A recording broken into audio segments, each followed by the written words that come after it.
தமிழகம் எங்கும் கிளைகள் கொண்ட Annamal institute of hotel management and hospital management படிப்பில் சேர்வதற்கான அட்மிஷன் நடைபெறுகிறது.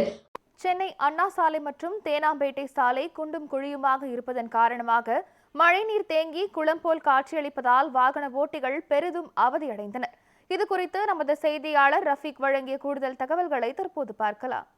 சென்னை அண்ணா சாலை பிரதான சாலையாகும். இங்கு தேனாம்பேட்டையில் இருக்கக்கூடிய இந்த சாலை சிக்னல் அருகாமையில் மகளிர் கல்லூரி இங்கு அமைந்துள்ளது. இந்த மகளிர் கல்லூரி எதிரே இருக்கக்கூடிய இந்த சாலை மழை நீரால் மிகவும் மோசமான நிலையில் காட்சிகள் நம்மால் காணப்பட்டு வருகிறது.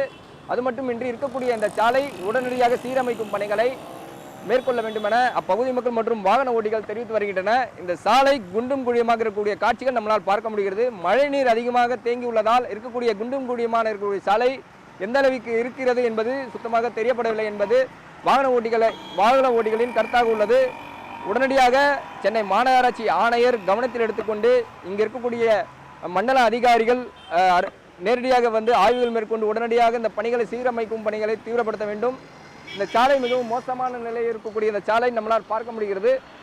இந்த சாலைகள் சீரமைக்கும் பணியில் போடப்பட்டுள்ள அந்த ரப்பீஸ்கள் அதிகமாக காட்சியில் இந்த காட்சிகள் நம்மளால் பார்க்க முடிகிறது. ரப்பீஸ்கள் அதிகமாக போடப்பட்டுள்ள நிலையில் இவ்வழியே செல்லக்கூடிய கனரக வாகனங்கள் மற்றும் இருசக்கர வாகனங்கள் இந்த வழியாக செல்லக்கூடிய நிலையில் இந்த ரப்பீஸ்கள் மூலமாக இருக்கக்கூடிய இந்த ரப்பீஸ்கள் மூலமாக வழிக்கு விழுவதற்கும் வாய்ப்புள்ளது.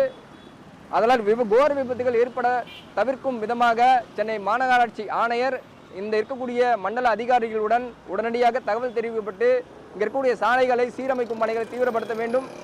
வாகன ஓட்டிகள் மிகவும் சிரமத்துக்குள்ளாக இந்த நிலையிலே அருகாமையில் இருக்கக்கூடிய திமுக தலைமை அலுவலகமான அண்ணா அறிவாலயம் அலுவலகமும் இங்கே அருகாமையிலே உள்ளது. அதனால் உடனடியாக கவனத்தை எடுத்துக்கொண்டு சென்னை மாநகராட்சி அதிகாரிகள் மற்றும் ஊழியர்கள் உடனடியாக இந்த பணிகளை சீரமைக்கும் பணிகளை உடனடியாக தீவிரப்படுத்த வேண்டும் என்பது வாகன ஓட்டிகளின் கோரிக்கையாக உள்ளது என்பது குறிப்பிடத்தக்கது. நியூஸ் 7 தமிழ் செய்திகளுக்காக ஒளிப்பதிவாளர் சந்திரன் மற்றும் சார்லஸ் உடன் செய்தியாளர் ரஃபீக்.